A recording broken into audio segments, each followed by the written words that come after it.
Selama 4 hari tanggal 29 Mei hingga 2 Juni baru lalu, Kepala Kelurahan Mangundikaran bersama 11 Kepala Desa di Nganjuk berangkat ke Hotel Discovery Ancol, Jakarta guna mengikuti serangkaian kegiatan Paralegal Justice Award 2023 yang diselenggarakan Mahkamah Agung dan Badan Pembinaan Hukum Nasional BPHN Kemenkumham Republik Indonesia. Sebelum puncak penganugerahan, sebanyak 565 kepala desa kelurahan mengikuti pembekalan selama 2 hari. Hasilnya, Kepala Kelurahan Mangundikaran menerima Anugerah Anubawa Suasana Desa Kelurahan Jagadita 2023. Penghargaan ini diberikan pemerintah atas keberhasilannya dalam menumbuh kembangkan pemberdayaan masyarakat, sehingga bisa mendorong pertumbuhan ekonomi masyarakat. Bagaimana selengkapnya tentang penghargaan ini? Rekan saya Chandra akan berbincang sejenak dengan Kepala Kelurahan Mangundikaran Aspandi Miftakul Yakin, SIP, MAP, atau akrab dipanggil Mas Sofan. Silakan rekan Chandra. Terima kasih rekan Indah dan pemirsa. Saat ini saya sudah bersama-sama dengan Lurah Mangundikaran, Mas Fafan. Selamat siang Mas Fafan. Selamat siang Pak Chandra. Mas Fafan, saya ucapkan selamat atas anugerah penghargaan Anubawa Sasana Desa Jagadita untuk Kelurahan Mangundikaran. Mas Fafan, bagaimana proses yang Mas Fafan harus lalui dalam rangka menerima anugerah tersebut?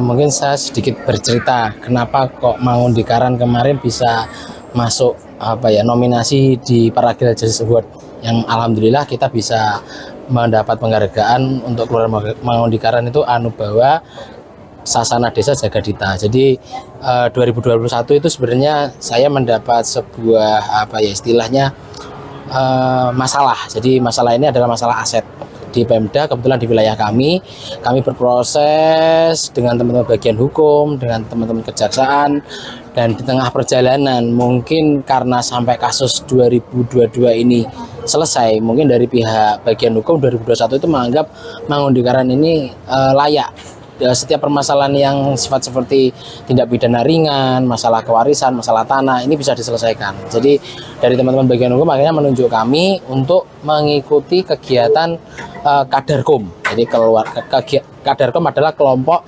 keluarga sadar hukum. Nah, di Mangundikaran alhamdulillah sudah terbentuk ada 8 kelompok. 8 kelompok itu terdiri dari 7 RW, 1 dari kelurahan. Jadi dari hal tersebut kita naikkan levelnya kemarin. Jadi ada SK Bupati tahun 2021, Kelurahan Mangundikaran merupakan kelurahan Kadarkom, dan kita ada permasalahan yang sifatnya permasalahan tindak pidana ringan, masalah-masalah di lingkungan, ini bisa diselesaikan oleh Pak RT Pak RW.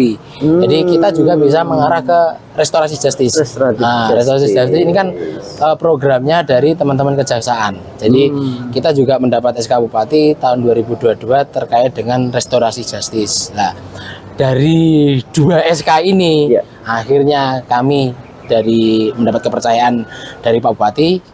Se-Kabupaten Nganjuk itu sebenarnya 80 yang didaftarkan. Kalau se-Indonesia itu 765 kelurahan dan desa se-Indonesia. Di filter verifikasi berkas terkerucut 565 se-Indonesia.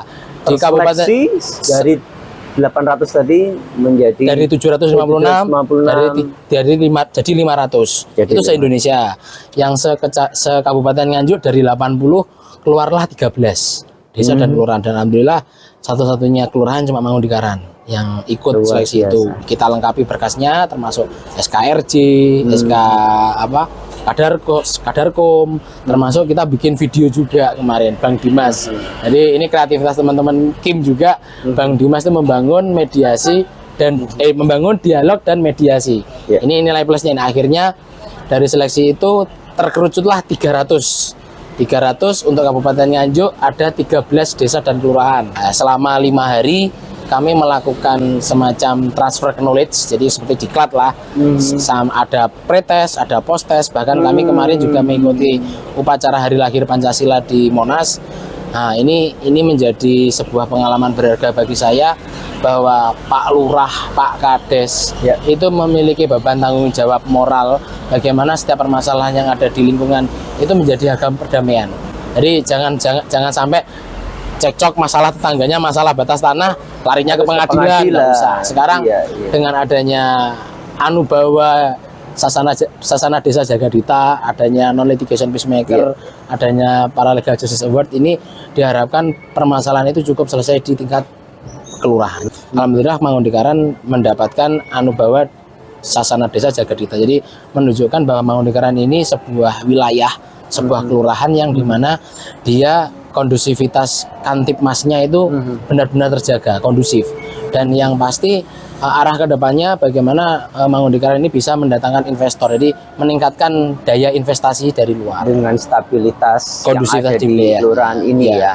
Mangundikaran adalah masyarakat perkotaan yang masyarakatnya kan heterogen. Jadi dengan jumlah penduduk yang 9.711 ini dengan bermacam-macam karakter, bermacam-macam suku, bagaimana di Mangundikaran ini bisa kondusivitasnya. Jadi yang kita lihat mungkin sekarang banyak pengembang perumahan yang baru itu kan berarti menunjukkan investor di Mangundikaran. Oh, memang investasi di Mangundikaran untuk bidang develop sangat prospek, untuk menjadikan sebuah pemukiman yang baru sangat prospek. Ini salah satunya, dan alhamdulillah kemarin kita sempat buat embung Baroro Suratmi ya. Ini mungkin nanti kedepannya bisa menjadikan satu-satunya wisata embung, wisata wahana air yang paling dekat dengan exit tol dan tengah kota. Ini harapan kedepannya, karena kita sudah teruji dengan adanya perumahan-perumahan yang baru bahwa kita memiliki kondusivitas di lingkungan ini kondusif. Baik, terima kasih Mas Fafan untuk uraian tadi bagaimana pengalaman akhirnya Kelurahan Mangundikaran memperoleh anugerah Anubawa Sasana Desa Jagadita. Pemirsa, demikian tadi perbincangan saya dengan Mas Fafan, Lurah Mangundikaran, dan kita akan kembali ke studio dengan rekan Indah. Silakan rekan Indah. Terima kasih rekan Chandra. Penghargaan ini selain menambah koleksi prestasi Kelurahan Mangundikaran, namun lebih dari itu. Semoga semakin maju semangat dan sinergitas lurah bersama perangkat dan masyarakat guna mewujudkan pertumbuhan ekonomi. Terima kasih, nantikan laporan kami berikutnya.